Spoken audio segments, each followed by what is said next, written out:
I'm joined today by James Dwiggins, CEO of NextHome, a nationwide real estate franchise with over 600 offices and one of the most influential leaders in residential real estate. Thank you. James is known for challenging industry norms, which I know all about that, advocating for agents, and offering an unfiltered take on where our business is headed. He's right at the center of the biggest conversations shaping real estate today, and I'm excited to dive in with you. Thank you so much, James, for being here. Thanks for having me. I'm excited to be here. So let's dive right in. The topic of everybody's conversation. Let's talk about the merger with Compass and Anywhere. Yep. Do you see this consolidation as a threat to competition or an opportunity for strong independent firms to stand out? Well, first of all, just to say it publicly, I'm really happy for Robert. That's obviously a big merger that they put together. No one saw that on their bingo card. So I definitely want to give him congratulations where that is. To answer your question directly, I think this is the start of a tipping point in our business. It's no secret that Compass has been very aggressive with its 3-phase marketing plan about private listings. They now have 18 to 19 in some places. In some markets up to 60% market share. So they're a major player across the US. And unfortunately, I think the strategy will probably, encompass bringing this 3-phase marketing plan across the franchise brands. And so do I think it's going to change the industry? Yeah. I think what will happen is large companies will get bigger. They'll play in the same sandbox. Compass is massive now with the combined companies, but I said this publicly, what happens if the other big companies get together? What happens is, again, hypotheticals, but What if Keller Williams bought Remax or EXP bought a bunch of these companies, and then you have 3 or 4 major companies that are playing the same game, that are taking inventory off, and before you know it, you're 40 to 50% of the inventory off the MLS, and everything goes from there. And so I think it could be two directions. You have the best analogy I'm hearing is like the airline industry. Yeah. 3 or 4 major companies. It could be 5. So let's pretend it's Compass, EXP, Keller, Zillow, Rocket. Yep. Big companies, big money. And then I think independents are going to have a hard time on the buy side because agents are going to go where they have the ability to show inventory. Yeah, I get that. And so I think independents, without having enough market share, and again, market dependent, are going to have to be very heavy on the list side in order to, maintain that presence. And compete. But I do worry about what this starts, this war that I think has already begun. I don't think this is the first big deal you'll see this year. I think that you'll see other Wall Street companies or private equity-backed companies make similar moves because they have to.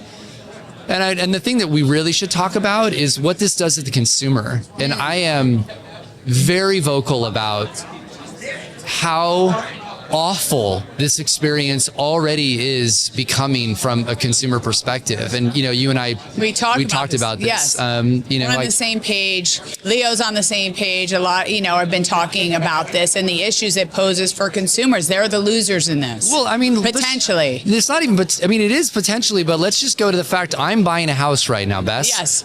Yes. Tell me that story. It is beyond aggravating to me that my wife and I are looking at buying a property. There's 28 homes for sale on our price point on the MLS in this particular area. Couldn't find something we wanted. I'm in the industry, so I thought, well, Compass has huge market share. They've done successful, ability to do that. And I was like, I should probably go to compass.com to see what's available. And so I searched for the same city. 34 listings were in private exclusive status that I as a buyer can't see, that those sellers don't know that there's an active buyer looking to buy one of those houses that does not know what's for sale. And that is screwed up. That is screwed up for buyers. Yeah. That's screwed up for sellers. That's not what we're paid to do. They're paying us and they're providing us the privilege of selling their house. And I have not met a seller that does not want to not sell their house. They want maximum exposure. Yes. They want the highest price. There's always like... Of course. But you know what? Listen, I was a lawyer before I was in real estate, and we bought an apartment, my husband and I, and I didn't know what the transparency. I didn't know who got what and how it was represented. I just didn't know how it worked. So we assume that the consumer understands things. They do not. So when they hire a real estate agent, if they say, list it with our network, they're probably like, oh, they're a professional. They know what they're doing, and they trust that. But we have to educate the consumer to what the market is and why you want max exposure. Otherwise, we are doing a disservice. Yeah, and so you're in New York, the most expensive real estate market in the U.S. And you could argue that this private exclusive thing is what wealthy people want to do, but it's not. You're in the market. And by the way, I said this on stage, we dominate the high end. If anybody could do a network of like high end exclusives and keep it to ourselves, we could. Yeah. But we don't do it because it's a disservice to our sellers. It makes no sense to me. And I sit here and I go, how I knew what to do because I'm in the business. Yeah. And I'm not going to go down to an office to look at a book. I'm pretty sure my grandfather got rid of that 40 years ago. And so I had to call someone, and I have lots of friends who work at Compass. And to be clear, so people don't misinterpret, I have nothing against the company. No, of course not. I have nothing against the people. One of my really good friends works there. I have great friends that work there. It just happens to be the CEO of that company, and I have philosophical differences. And with respect, he hasn't been in the industry long enough to understand where we started and how we got to where we are. Because he's taking us back to where things are behind. This is literally what my father and grandfather got away from. Well, there's issues. Fair housing, just to mention a few. Get really worked up, right? Because but I do too. And I was just saying this exact, why aren't more people like SOS, what's going on here? This isn't good. But everybody's like, oh, can't beat them, join them. And other firms are doing these networks. I'm like, are you just lazy in your thinking? I don't get it. I think what's interesting is, and I say this, I have a lot of friends who work at Compass who don't agree with this either, by the way. And I said, what's going to happen here, because you guys are the only ones that are doing this at scale, just wait. When all of a sudden the other big companies no longer share their inventory and you have a buyer that you can't, and you don't know what's for sale, you're not going to be happy. You're not going to be happy either. You're going to go, what happened? Oh, what happened? What happened was you destroyed the system we spent 40 years trying to perfect. And now you're upset because you don't know what's out there. Yeah. This is coming. I hope it doesn't come. I hope we get. Bess, I wish it wouldn't, and I've been like you vocal about this for a year and a half, trying to wave a flag going, you all think this is smart, but you're literally burying yourselves based on this direction. I think people are listening to I think people are listening to what you have to. So. I think they're leaning into it, and more people understand it. What will happen, we have no control over. We can only try to speak the truth, right?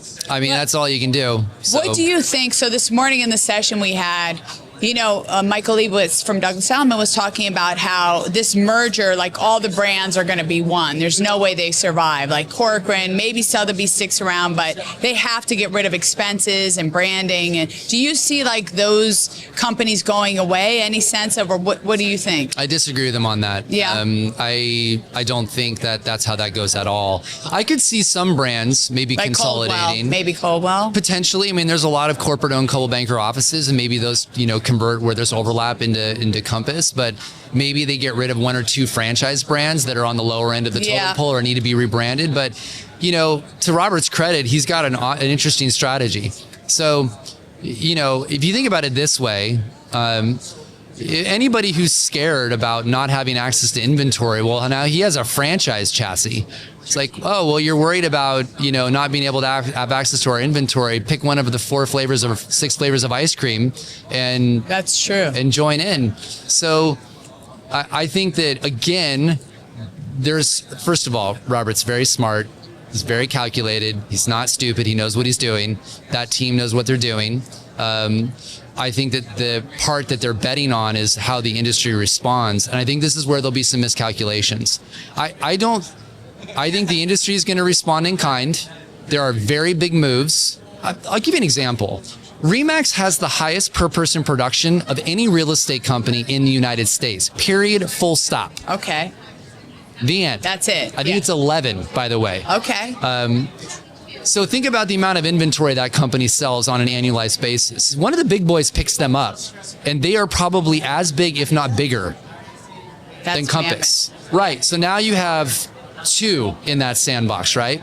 I think that there is a lot of moves that could happen here, and not to divert us, but I don't think people understand the move that could happen when Zillow gets backed into a corner. You think Zillow is going to become a brokerage? If I would think that everyone's going to say they already are. Yes, I understand that. But I'm talking full blown, like buy a brokerage and like really get or into just it. Become literally Zillow signs in the yard. And to be clear, I'm pontificating here. Yeah. But if you just strategize out, they get their business best from what they have listings on their site and they sell leads, right? And advertising and everything else. Well, what happens if 20 to 40% of the inventory is no longer on their website? They have a problem. There's the issue. A big problem, yeah. But the problem is for the industry, nobody goes to company websites. They go to Zillow. Let's be honest. Everybody does. So you think they're going to sit there and just take it? I wouldn't. If I was on their team, I'd be like... But don't you see a push and pull that where sellers are like, I want my listing on Zillow? Like that's why Compass sued them. But doesn't Zillow have a right to decide who they're going to put on their... Like, they have rules. It's like Amazon. They don't have to take every vendor. I mean, that's the argument against the monopoly is like, well, what happens if Zillow went away? In theory, what happens to the consumer? Nothing. There's thousands of other websites to search on.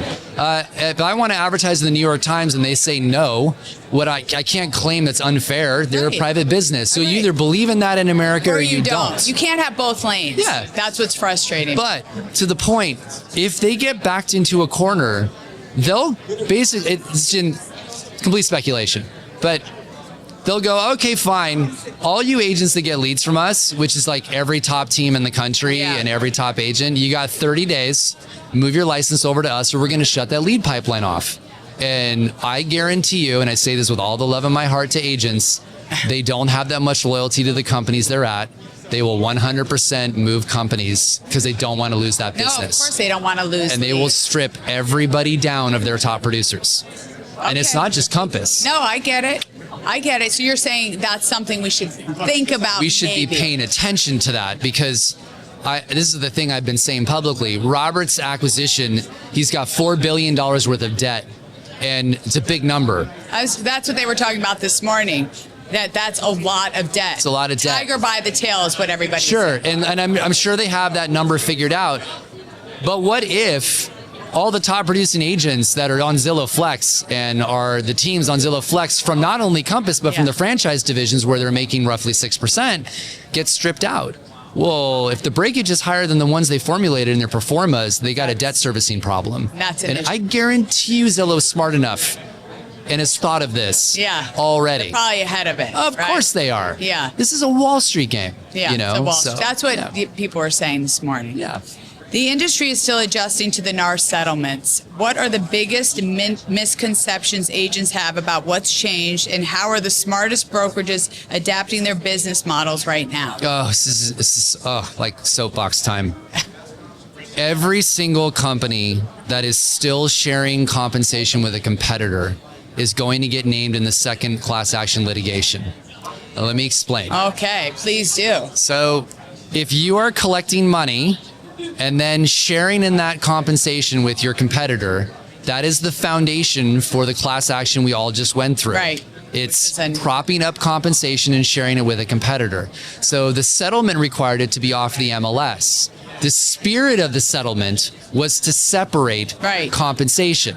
You as a listing agent sit down and charge your fee to the seller. And the buyer does their own. The buyer either pays their own, or you tell the seller you're welcome to pay the buyer brokerage, but you're going to do that through the closing. I'm not collecting money. Separately, right. Yeah. Well, 2 states banned it, and then the rest of the country decided it was smart to just put it in the forms.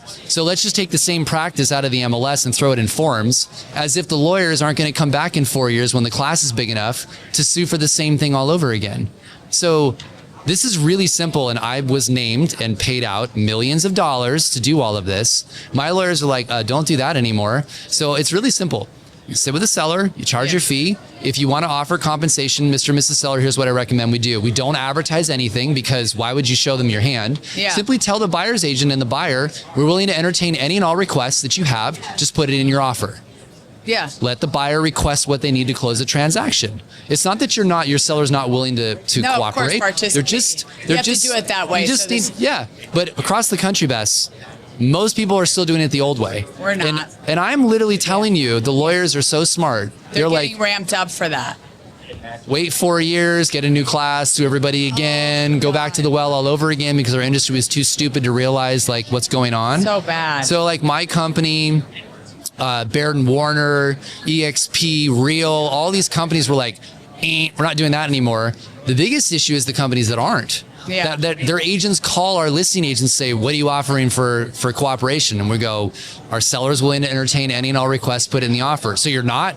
And it's like, oh my God. It's like, dude, can't you like pay attention? You're the fee you're going to get paid, you already agreed to in your buyer rep. Yeah, Stop calling me and asking me. So why do you think that is, that it's people are not doing it the way they're supposed to? Because it wasn't enough punishment? I think it's two things. Number one is, and I say this with all the love in my heart, NAR should have done a better job here. They should have come out and said, this is going to cause more litigation. They didn't because they were worried that everybody would lose their minds. Yeah. So like kind of pick that fight another day. But I feel that they're late to the party here. They should have said, we need to ban this. It should just stop because we don't want to have any of you get sued again. They weren't ready for that. Number two is local and state associations don't want to upset their members. They don't. They're already worried about it. This is a big thing to do. And so they avoided it as well. And then candidly, brokers aren't paying attention and they're not getting good advice. And I'll give you the greatest example of leadership. So last year, I'm pretty sure it was last year, the California Association of Realtors was smart. And actually made them the year before. Point's the same. They were smart and they said, this is going to be a huge issue. We don't want to get all of you sued again. I know it's going to be rough, but we're going to stop doing this. There's no longer sharing of compensation in the forums. There's no longer sharing of compensation in the MLS. Request it in the offer, make it part of the negotiation. Everybody lost their minds for 45 days, and then the whole industry got over it in 90. And guess what? Nobody in California has to deal with that class action. So smart to do that. So I don't like hearing that that's going to be another. Well, that's the first one. Ready for the second one? Second one's going to be all the agents and brokerages that have been participating in private listings. And I'll give you the exact scenario that will happen. By the way, it's already happened. Tell me. Two things are going to occur. Number one is you're doing a double-ended deal internally. You somehow convinced the seller that doing this private listing was smart. They're going to sell their house. They're going to look at a house that's similar. Sell for 6 to 8 months later for a higher price. They're going to wonder why.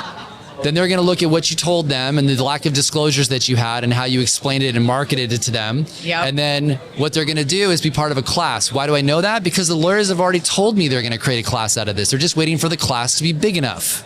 But don't you think that then I would think that would create some fear and concern from people who are doing these networks? I don't think the agents understand what's going on. They don't realize that, right? They look to their broker to guide them, and the broker is not looking at the risk pool of what's here. And I think that's going to be a real problem. I mean, that's what everybody's been talking about. Yeah. I think I shared this with you, that I had an agent who got a call to see a private listing with her buyer. She went and saw it, and she was like, in her head, this thing is underpriced by $500,000. They made a full ask offer, and they were like, no, we want a little more. They offered like an extra $50K, got it closed, sold. And after, she was like, if I was that seller, I'd be furious. I could have gotten over $500,000 more if I had put on the whole market. That was just one situation. Or here's one for you, which I heard about. Listing agents convincing people to do this. Their friend, the other agent representing the buyer, happens to be representing an investor to flip properties. No. Buy them undervalue. Shut up. No, I have not heard that. Yeah. I mean, there's so many stupid things here. That's why, as you said, like back in the day, we were doing things this way and we got better and we made progress and we created transparency and a fair market structure. And we had these rules that we all followed. And now it's like, let's just kick it all down. I cannot understand in any way, shape, or form anybody with a moral, compass. I almost said that. with a moral compass would actually go and talk to a seller about it unless the seller came to me and requested it for a very specific reason. And by the way, we've had that all the time. One, maybe 2 or 3 a year, where it's a high-profile person. I get it. And they go, don't market it anywhere. Just get a few agents in here quietly and sell it. And they don't care about price in that situation. It's very different. Right. This is something else. This is like thousands and thousands of listings where I went to go see. I'm like, what? You can't get in there. You can't see it. I know. It's crazy. It is crazy. Crazy world. Okay. Looking ahead to 2026, what's your macro view of the housing market this year? I'm really struggling with a prediction of where we are. I've been very vocal about 2 things that I do in all my keynotes. Number 1 is, this is not political, just to preface it. We're apolitical. We know that. I don't care about politics. I don't care about party, just so everybody hears this. What I do care about, I believe a lot of our problems are due to economic uncertainty and consumer confidence. And I'll kind of lean on the last part. People don't make big decisions when they don't have confidence in the economy. And trust, yeah. And so I am firmly in the camp, while interest rates is part of this equation and a substantial part of this equation. Of course. I think consumer confidence is the bigger part. I think about when you want to buy something big, before you do, you go through this natural process of, can I afford it? What happens if I lose my job? What happens if, like, everybody does this. I don't care what position you're in, right? And if you're seeing all of this uncertainty in the US and you're seeing, all the crap going on in our country right now, and like we're trying, whatever we're doing, geopolitically as well, I don't think that bodes well. I think people don't want to make those big life decisions. They hunker down, they don't spend as much. And by the way, that's backed up by every single poll that came out from December in the Consumer Confidence Index is down. All of it. Everything is down. There's a lack of trust in the universe. I mean, people just don't feel, I said this earlier, but 2 generations ago, 60% of people trusted their neighbors. Today, it's like 30%. Yeah, so like for me, it's if we can just get Washington, D.C. to go away, like all of them. Mazel tough on that. Seriously, just get rid of them for a year and let everything just calm down a bit. Like, I think things will be good. But to answer your question directly, I'll say that we'll be up maybe 4 to 5% this year. I think we'll be a little bit of a bump up. I'm feeling a little more positivity. And I think a part of it's just like I'm tired of the drama, so I need to make some decisions. Yeah. I'm not expecting a full rebound in any way, shape, or form. I don't think substantial. I don't think that's coming for years. Even if rates get under 6. Yeah. They need to stay there a while. They'll start to bounce, but for us to get back to 5.3, which is our average, I think that's years off. So, what would you, in closing, tell agents to prioritize to do like their best business? What should they be thinking about? 2 things. Tell me. Go for it. Just did this on a pod like an hour ago. Number 1, if you are, actually just anybody in real estate should do this. Go through the process of pretending to buy a house in another city. Well, I want you to go find a price point, go through the experience, look at properties, call agents, have discussions, do this. I'm going to try this. Because you're going to find out how frustrating this process is, and you're going to go through an entire experience. So I've bought many houses. I haven't done it in a while. It's been a while. Like, it's been years. I got a 4-year-old. Like, we haven't done this in a while. And I'll tell you some things. I absolutely am disgusted by the lack of follow-up from agents. Wow. I had 3 listings I reached out to on MLK weekend. I got no responses for 3 days. One of them I finally got a response to, set up an appointment to show it. 3 days later, she forgot about the showing. This is what I'm experiencing as a buyer who's buying right now. Still hadn't had responses on another 2. And I'll give you another example. There's nothing more frustrating for me right now than looking at pretty photos without an effing floor plan. Yeah. I have no idea what those the mean. layout is, yeah. Floor plans are free. You go to Kubacasa, what are you doing? download the goddamn app, and do a floor plan, right? So that's the first thing. On the sell side, listing agents, same thing, man. Like, it is so... Experience it as a buyer, and then do the opposite of all the crap that you're experiencing. Do the inverse. That's like Charlie Munger used to say, if you want to fix a problem, think of the inverse and then just avoid all those things. Yeah, like think about what you want as a buyer experience. I'm so do this. And everybody should do it as a requirement. Especially because it's our industry. We need to see where the kinks are.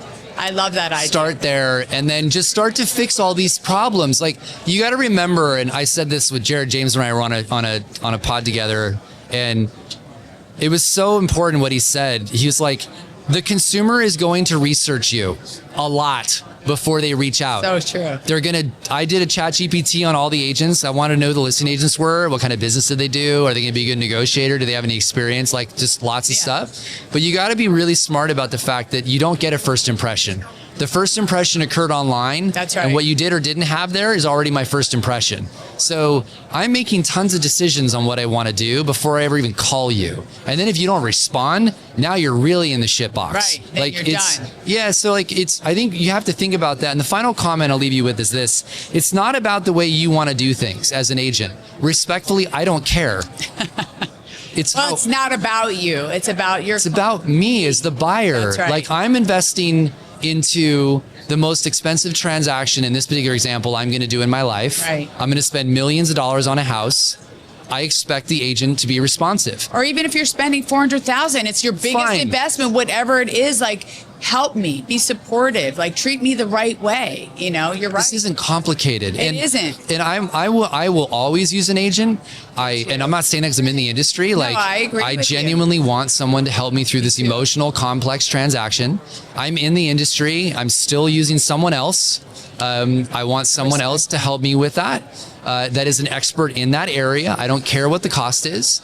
But what I want is responsiveness. I want you to be intelligent about it. I want you to do the research for me. For God's sakes, just load the disclosure up and put it in ChatGPT, for example, and give me a summary. Like, give me the experience I'm looking for, and I'll pay a premium for that. I'm with you on that. Well, in wrapping, I'm going to just say thank you because you've been a great voice in our industry. As I said in the beginning, people listen to you, James. You're incredible. I respect you so much. Thank you so much. Keep doing what you're doing. Feelings Don't mutual, ever by give the way, up. Bess. Don't stop doing it either. You're awesome. Thanks. Thank you. Appreciate it.